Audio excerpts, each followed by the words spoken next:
welcome to video number 2, why silver and gold. Now before I answer that question, let's talk about a very exciting topic, the national debt.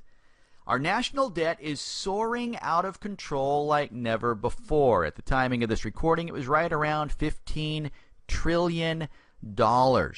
Now, we hear numbers like that so often that I think they kind of begin to lose their impact. So, I want you to consider this for a moment. How much is $1 trillion really? Now, to get an idea, I want you to imagine that you decided to count to 1 million out loud. How long do you think it would take at a pace of one number per second? Here's the answer.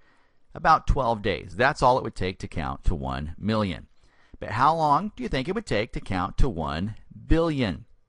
About 32 years. You heard right. 32 years to count to 1 billion. So the difference between 1 million and 1 billion is absolutely huge. But listen, it's nothing compared to a trillion. If you want to count to 1 trillion, it will take 32,000 years. Do the math on your own. 32,000 years.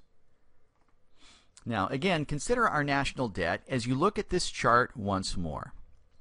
Coming up on $15 trillion. If you wanted to count to 15 trillion, it would take you close to 500,000 years at a rate of one number per second. Now, the purchasing power of your dollars has declined 95% since 1913 at the formation of the Federal Reserve.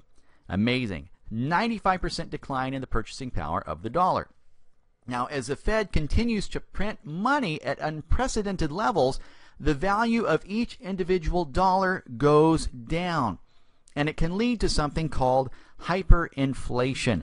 I've got some videos on my site, a special link, 2 videos all about hyperinflation. You can watch those later. Now, to get an idea of how it works, we've got to go back in time to when there was something called the gold standard. And at that time, obviously, gold was the standard for money. Gold was the money. But it would be difficult to carry around gold or any other precious metal in your pocket. And so they came up with this system where there is a reserve of precious metals and certificates were issued, and each certificate represented a certain amount of that precious metal. Now, in this picture, I'm just using a gold bar and a $100 bill so you can kind of get the idea of a piece of paper representing a precious metal.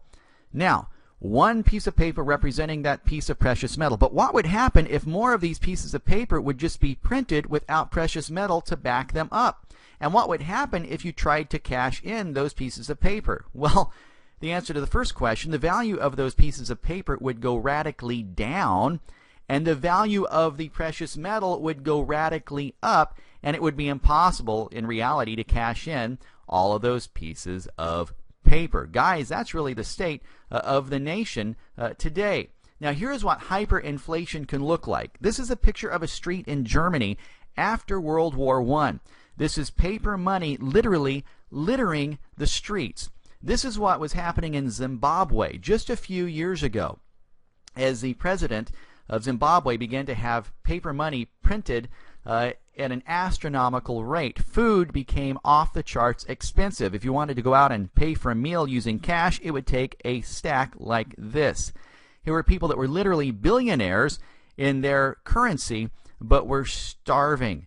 Now, could this happen in the United States? Could the U.S. go bankrupt? No one knows for sure, but very smart people, experts, are concerned about what is happening in our nation, and you should be concerned as well. But the truth is, we actually have a once-in-a-lifetime opportunity here. A problem always equates to an opportunity for those who are thinking and smart people. Many experts agree that precious metals offer the single best way to preserve the purchasing power of your dollars. Precious metals keep going up in price while the dollar keeps going down. Look at this chart that represents the price of silver over the past 10 years. It went from less than $5 an ounce to over $35 an ounce, and currently it is moving up even more. So think about this. If someone were to give you an option today, they wanted to give you a gift, I am going to give you either A, $10,000 in paper money, or B, $10,000 in silver. But here's a condition: you have to lock it in a vault for 10 years before you can touch it. Which would you rather have? $10,000 in paper money or $10,000 in silver?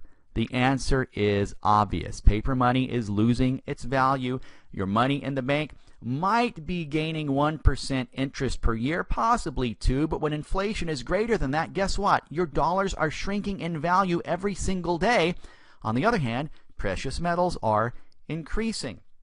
So in the next video, I'm going to show you how to buy gold and silver bullion at wholesale prices, the lowest possible prices, to help you preserve your wealth. Again, what types of bullion am I talking about?